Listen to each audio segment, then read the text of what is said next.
আমও খাইয়ে এও খাওয়া যাবে না, তোমারটাও খাওয়া যাবে। আন্টিকে বারণ করছিল একদম টক আমি তখন শাড়ি ফেলেছিলাম। এই আমাকে বললো যে বিয়ে হয়ে গেছে, ছেলে হয়ে গেছে, এখন আর দরকার নেই। ছেলে খাবেন হবে, না খেলে খাবেন না। হাই তো বলো।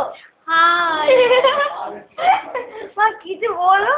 কি বলবো? এমন একটা জিনিস তোমার না আমের পাপড় খাচ্ছে মাদাসি। আন্টির জন্য কথাবার্তা হয়েছে, তাদের কথাবার্তা হয়েছে না?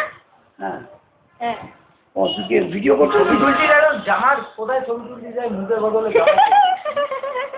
হেসেই বললো। কিছু বলো। কেন বলবো, কি বলবো বল তুই। তো বলে ফেলবে। এই তোমারও রোল আছে, কিছুকে বলো। High high